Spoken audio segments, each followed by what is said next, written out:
A Hollywood star doesn't happen overnight. In fact, many credit youth programs for laying a strong foundation in the performing arts. But the pandemic has forced schools to change the way they educate students, especially in the performing arts. Tonight, ABC 15's Danielle Lerner has an inside look at how One Valley campus is transforming the way they teach to keep these stars of tomorrow pursuing their passions. 1, 2, 3, 4. If you've driven by 3rd Street and McDowell in downtown Phoenix sometime over the past 25 years, you've probably seen Arizona School for the Arts. Venture inside and you'll hear students hard at work, honing their skills in music,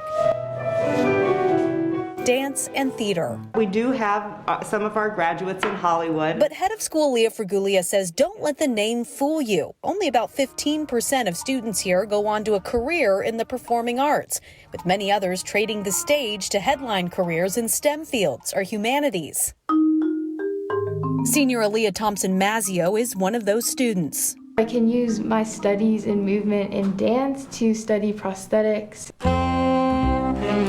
Ian Nussdorfer is in 11th grade studying jazz performance. The interaction between people and how that can build up so much energy. I also have an interest in music sound engineering, so mixing and stuff. I also find that really cool.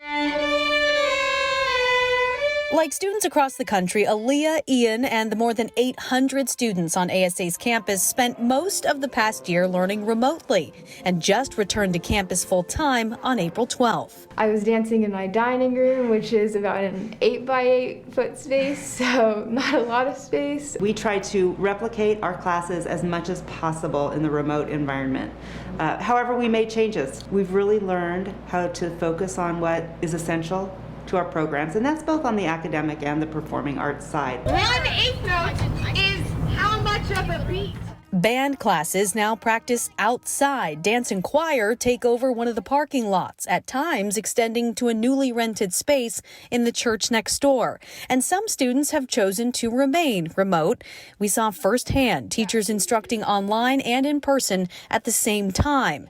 It hasn't been easy, but there have been some silver linings. It definitely taught us to be more sustainable in how we produce our art and show it to the world. School leaders tell me they're still not sure what next year will look like, but that their mission remains the same, helping students hit all the right notes in whatever path they choose. Even when kids come in with stars in their eyes and thinking they're going to be on stage, we want to make sure that they know that there's an array of opportunities available. In Phoenix, Danielle Lerner, ABC 15, Arizona.